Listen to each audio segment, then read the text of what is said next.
les amis sur la meilleure chaîne d'essais d'armes. Je m'appelle Paul Lefebvre et aujourd'hui je vous présente un pistolet d'alarme vraiment exceptionnel, le ISSC M22.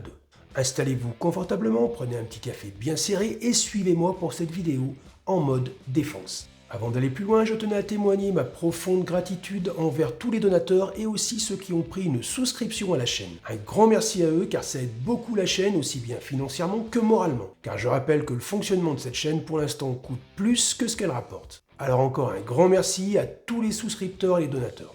Bon, sinon, je vais commencer par vous expliquer pourquoi j'ai choisi de vous présenter ce pistolet ISSC M22. Eh bien, c'est principalement parce que sur la série de vidéos sur les armes d'alarme en 7 épisodes que j'avais fait il y a quelques temps, j'avais dans ces vidéos présenté plusieurs armes d'alarme et un pistolet était clairement sorti du lot, c'était le Valtro. Et du coup, j'ai eu une très grande quantité de commentaires qui me demandaient « mais où diable trouve-t-on ce pistolet ?» Malheureusement, ce Valtro n'est plus produit et est complètement introuvable. Effectivement, ce Valtro avait beaucoup d'atouts et énormément de plus. Déjà, il était fabriqué de la même manière qu'une arme réelle, il est bronzé noir, rien à voir avec beaucoup de pistolets d'alarme qui sont seulement peints en noir ou alors avec un bronzage dégueulasse. Et hormis son bronzage, la finition du Valtro est plutôt assez réussie. Elle est largement au niveau de la moyenne des armes réelles. Et puis esthétiquement, globalement, il est très joli. On rajoute à ça une grande fiabilité de tir, mais ce qui intéressait une majorité de personnes, c'est la puissance très importante qu'on a pu obtenir avec le lanceur SAPL. Et oui, le Valtro avait obtenu les meilleurs résultats de toutes les armes d'alarme que j'avais pu tester, puisque sa puissance avec les billes en caoutchouc tournait autour de 50 à 55 joules, alors que celui qui était arrivé en deuxième position au niveau puissance était le Colt 1911 Kimar, qui n'avait pas réussi à franchir la barre des 37 joules, ou en d'autres termes, assez loin derrière le Valtro. Bref, ce Valtro était sorti de ses tests avec une écrasante victoire. Donc voilà, c'est pour ça que je me suis mis à la recherche d'un pistolet d'alarme qui serait susceptible de faire aussi bien que le Valtro sur tous les points que je viens d'évoquer. Et je me suis arrêté sur l'ISSC M22. Alors voyons ensemble si ce fameux ISSC M22 peut faire aussi bien, voire mieux, que le Valtro. Allez, l'essai vidéo sur le ISSC M22, eh ben c'est parti. Avant de poursuivre, permettez-moi très rapidement de vous parler de notre partenaire pour cette vidéo, qui est Olight. Je rappelle que vous pouvez me soutenir en achetant des produits Olight, en passant par mes liens qui sont au début de la description de cette vidéo. Et vous trouverez aussi un code promo dans ces liens. Olight est le grand spécialiste des lampes tactiques et pointeurs laser, avec du matériel de haute qualité, fiable, avec une finition haut de gamme, mais aussi une grande précision pour le tir avec les pointeurs laser. Du matos prévu pour durer. Et là-dessus, j'engage la parole de Paul Lefebvre. Sur le site Olight, vous n'y trouverez pas que du pointeur laser ou lampes tactiques, il y a aussi plein d'autres choses intéressantes comme des lampes de camping, de terrasse, lampes torches ou frontales et même des couteaux. Alors si vous souhaitez acheter un matériel Olight, merci de le faire en passant par mes liens qui sont au début de la description de cette vidéo, ainsi vous soutiendrez la chaîne, mais en plus, vous trouverez dans la description un code promo vous permettant d'avoir une remise de 10% sur la quasi-totalité du catalogue. Alors d'avance, merci pour votre soutien. Déjà un gros point intéressant, il est livré d'office dans une mallette très sympathique, avec les découpes de l'arme, du chargeur ainsi que de tous les accessoires. Il y a même la découpe du lanceur SAPL, le lanceur n'étant pas fourni bien entendu. Il y a le fameux petit écouvillon, très pratique pour nettoyer une autre arme, puisque si vous arrivez à l'introduire dans le canon, vous avez votre place dans le Guinness des records. Quand j'étais gamin, disons vers 13-14 ans, et que je voyais les adultes revenir de l'armurerie avec des armes d'alarme et ces écouvillons, déjà à l'époque je trouvais ça tellement stupide. On était vers 1983-1984. Bon, à l'époque on pouvait dire que les fabricants faisaient ça sans réfléchir, ok. Mais aujourd'hui, en 2023, il n'y a personne parmi les responsables de production qui s'est dit « Bon les gars, si on arrêtait la blagounette avec l'écouvillon ?» Bon, sinon, vous aurez les couvillons pour une autre arme, disons. Sinon, au niveau de la marque de ce pistolet, c'est ISSC. C'est une marque autrichienne qui est autrichienne, quoi. Parce que, désolé, j'ai pas trouvé grand-chose à dire sur cette marque. Hormis qu'elle fabrique de magnifiques fusils d'assaut à pompe en catégorie C, mais aussi des armes en catégorie B. D'ailleurs, si ce ISSC M22 s'appelle M22, c'est en fait parce que c'est la réplique exacte de la version en semi-auto en 22 Rifle, qui est lui, en catégorie B. C'est donc une réplique d'arme réelle, mais d'arme en 22 Lanriff. Ce qui est rigolo, c'est que celui-ci est une arme d'alarme, et c'est une réplique qui est dans le même calibre dont le vrai M22 en catégorie B est lui-même la réplique. Non, là je vois bien que dans les yeux de certains, c'est devenu tout de suite trop compliqué. Je m'explique. La version en catégorie B du ISSC M22 est chambrée en calibre 22 Lanriff. Et ce ISSC M22 en calibre 22 Lanriff est en fait une sorte de réplique de Glock en calibre 9 mm. Et celui que j'ai dans les mains, qui est la réplique du M22, mais lui en version d'alarme, retrouve le calibre dont l'original est la réplique. Cette arme est en fait la réplique d'une réplique, mais dans le calibre dont l'original est la réplique. Vous voyez, avec les explications, c'est tout de suite plus clair. Là, j'arrête, il y en a qui vont choper un mal de vue. Alors, il est dit qu'apparemment, ce pistolet serait fabriqué avec la même qualité que le vrai M22 en 22 Lanriff. Et il partagerait même plusieurs pièces en commun, comme sûrement la poignée, la détente, les boutons de sécurité, le chien et même peut-être la culasse. En tout cas, le principe de partager les pièces avec une arme réelle est un gage de qualité. Et la particularité de cette arme, c'est que c'est une réplique de Glock, mais avec un chien. En d'autres termes, un Glock, mais en beau. Perso, je trouve ça carrément plus beau qu'un vulgaire Glock. Et du coup, vu qu'on a le chien apparent, il possède aussi une sécurité, qui toujours à mon sens améliore grandement l'esthétique générale.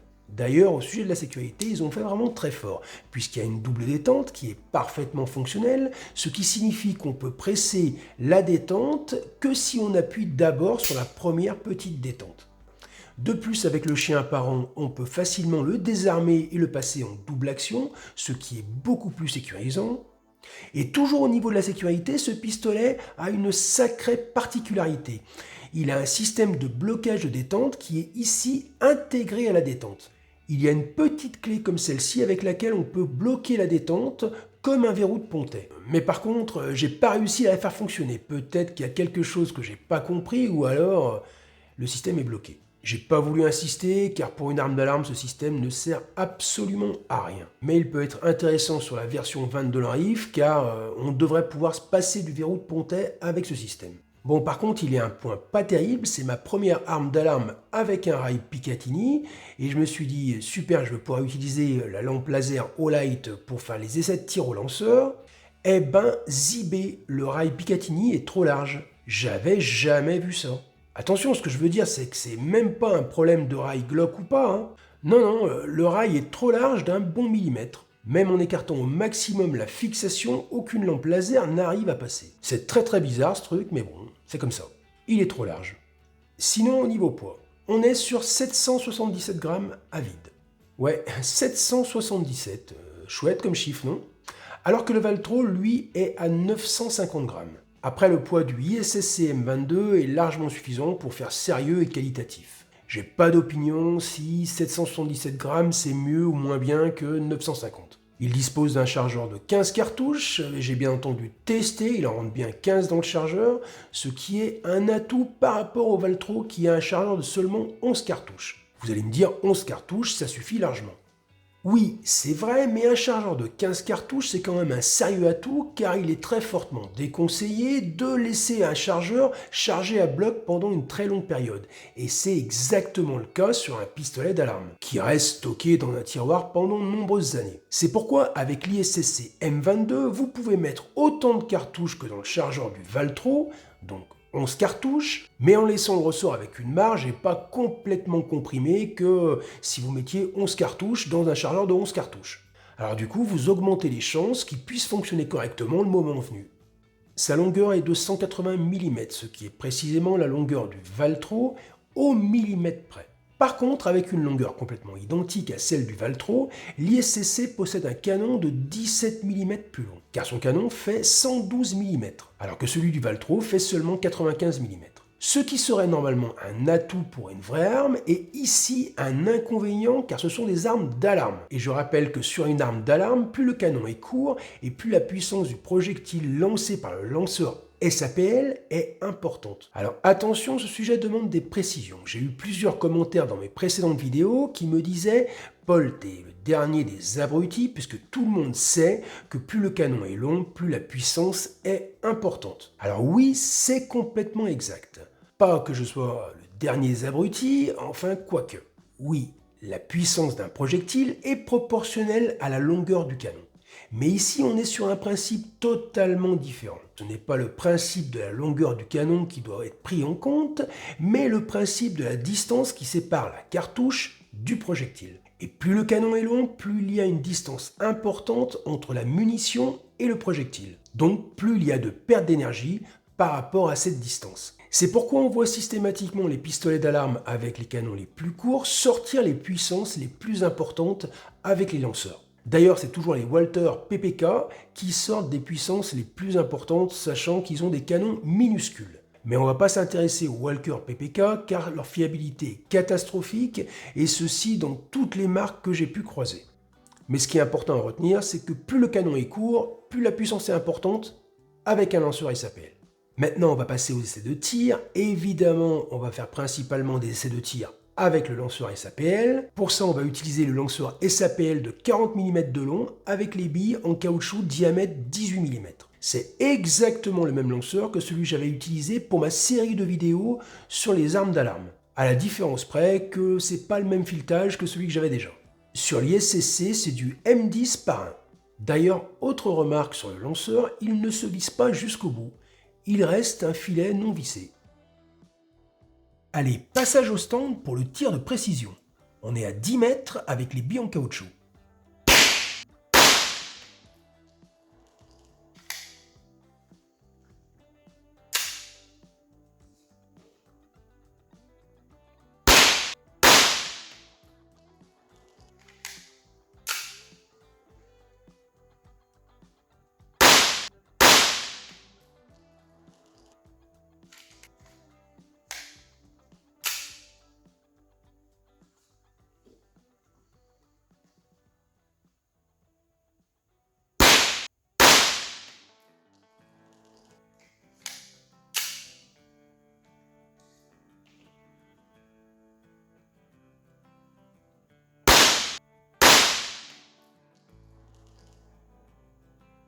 Alors voici le résultat sur cible à 10 mètres avec l'ISSC et les billes en caoutchouc. Le résultat est vraiment pas terrible, puisqu'on a 25 cm en largeur et 23 cm en hauteur, ce qui fait une surface de 575 cm². J'ai effectué que 7 tirs, mais en fait on retrouve même pas les 7 impacts dans le stand de tir. Ça veut dire qu'il y en a 2 qui sont partis vraiment n'importe où. Non, la précision n'est pas exceptionnelle. Et maintenant, on enchaîne sur le passage chronique pour enfin savoir si l'ISSC va battre le record de puissance du Valtro. Je rappelle qu'avec le Valtro, on avait atteint la vitesse de 149,7 mètres secondes, qui était la vitesse la plus importante de toutes les armes que j'avais testées précédemment.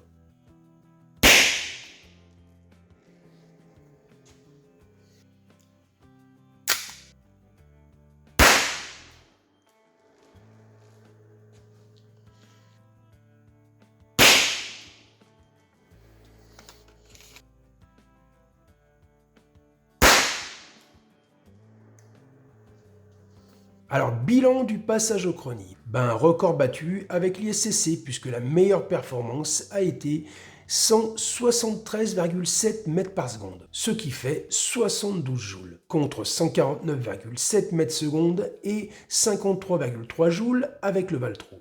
Comme quoi, il n'y a pas que la longueur du canon qui rentre en ligne de compte dans la puissance. Le rendement du mécanisme de réarmement ou peut-être le diamètre du canon interne sont aussi des paramètres super importants. Mais sinon, quoi qu'il en soit, l'ISSC est pour l'instant le plus puissant de toutes les armes d'alarme que j'ai pu tester jusqu'à présent. J'espère que vous vous rendez compte quand même du truc. Une arme de défense avec des billes qui sortent à 72 joules. Quand on voit l'efficacité du HDR68 qui sortait 25 joules au maximum avec les RBI à cœur de métal, là ça fait presque 3 fois plus. Alors je vous arrête tout de suite, je ne vais pas me tirer dessus pour vous expliquer la différence d'impact que j'ai pu ressentir. Non, 72 joules, ça calme mes ardeurs. Car déjà, comme j'ai dérouillé avec le HDR68 et les PLB qui sortent 22 joules maximum, je vais pas me tenter 72 joules. Par contre, on va quand même pouvoir comparer la différence de dégâts qu'on peut occasionner entre le HDR68 et ce ISSC avec son lanceur SAPL. Pour ça, je vais reprendre les éléments sur lesquels j'avais tiré avec le HDR 68 et on comparera les différences de dégâts. On va commencer par le panneau de porte de garage industriel. Je rappelle qu'on est sur une double paroi en acier avec une mousse polyuréthane injectée. Allez, c'est parti!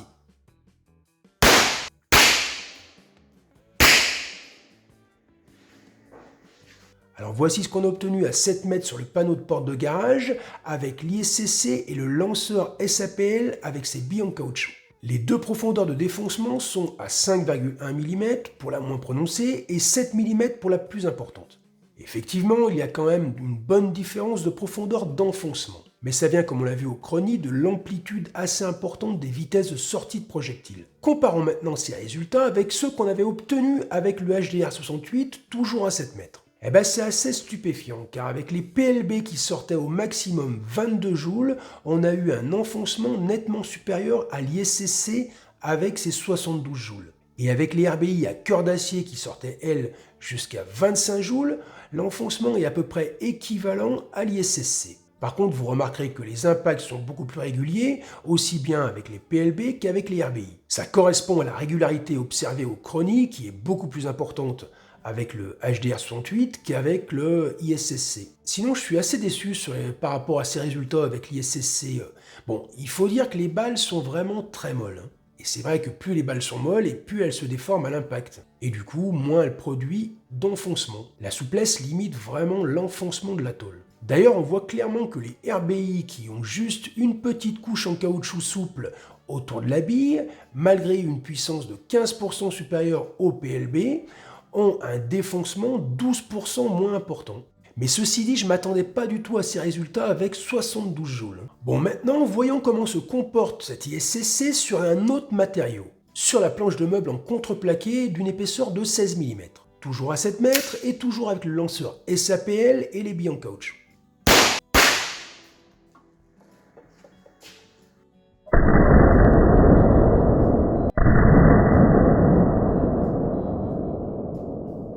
Allez, on regarde les résultats. L'impact a fait un défoncement d'une profondeur de 11 mm. Et si on regarde à l'arrière, ça a quasi traversé. Comme avec le panneau de la porte, comparons maintenant cet enfoncement avec ce qu'on avait obtenu avec le HDR 68. Et ici, il y a quand même une petite différence en faveur de l'ISSC. Seulement 5 mm de profondeur avec les PLB en plastique dur et 7 mm de profondeur de défoncement avec les RBI. Comparé à l'ISCC et ses 11 mm, ça fait une petite différence sensible, c'est vrai. Mais encore une fois, je me serais attendu à une différence beaucoup plus importante si on m'avait posé la question après le passage au chronie. Car souvenez-vous, dans mon précédent test, quand j'avais tiré avec le HDX 68 et les PLB sur la planche.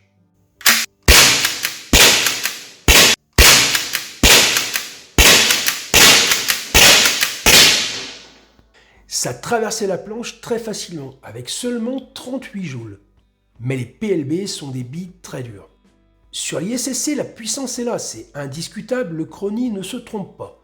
Mais les défoncements ne sont pas proportionnels à la puissance à cause des billes qui sont trop molles. Regardez ce qu'on va faire. On va retirer sur le panneau de la porte de garage, mais cette fois-ci avec un slug. Le slug, on ne peut pas dire qu'il soit très mou.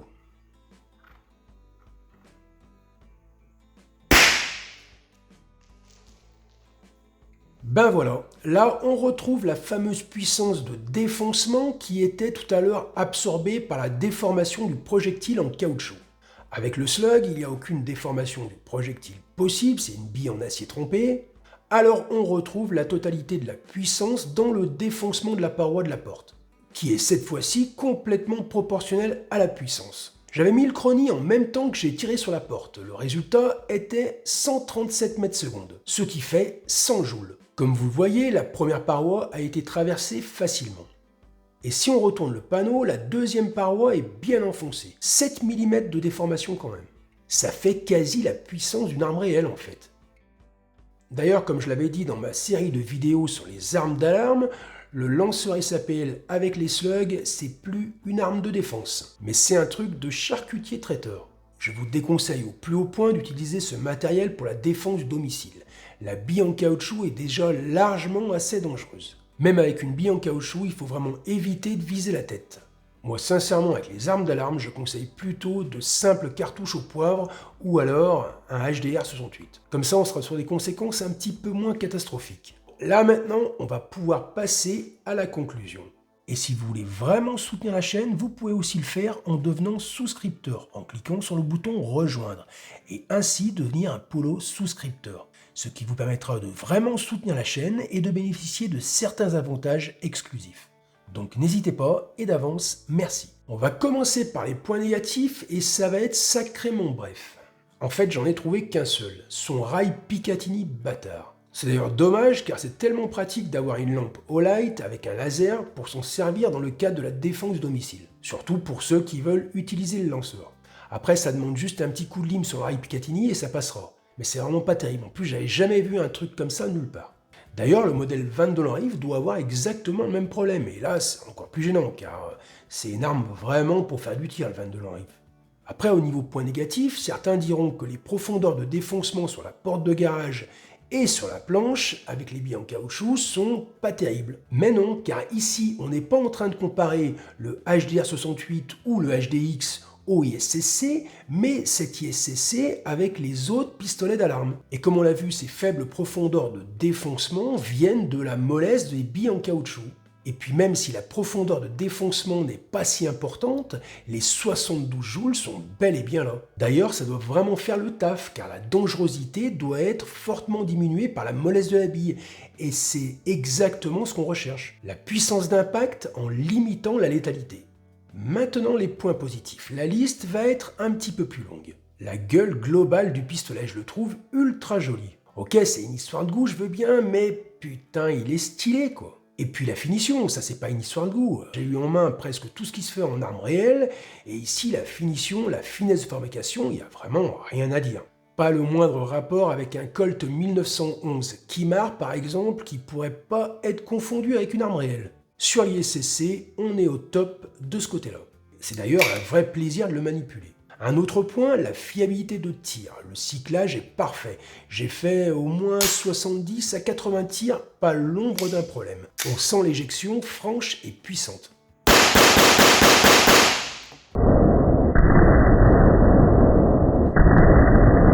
Il y a aussi la grosse capacité du chargeur qui lui permet de le laisser stocker avec 8 ou 9 cartouches sans trop forcer sur le ressort du chargeur, ce qui est aussi un point notable. Le chien apparent, moi ça j'adore, c'est peut-être plus rustique qu'un Glock, mais c'est tellement plus sécurisant. Encore un point positif, il est vendu avec sa mallette, c'est hyper pratique pour le stockage, mais aussi pour la livraison, ça vous tranquillise, il n'y a aucun risque qu'il s'abîme pendant le transport. Dernier point, mais c'est pas forcément le moins important, le prix. Il est tellement serré qu'à ce point-là, c'est un investissement. À ce prix-là, c'est impossible qu'il perde de sa valeur. Maintenant, pour quel usage ce pistolet? À mon avis, pas pour faire du tir sur cible avec lanceur. La précision très approximative le rend pas super intéressant pour cet usage. Par contre, rien n'empêche de vider quelques chargeurs de temps en temps, même à tir à blanc, il est super agréable à utiliser. Aussi bien au niveau de la prise en main que du côté tactile.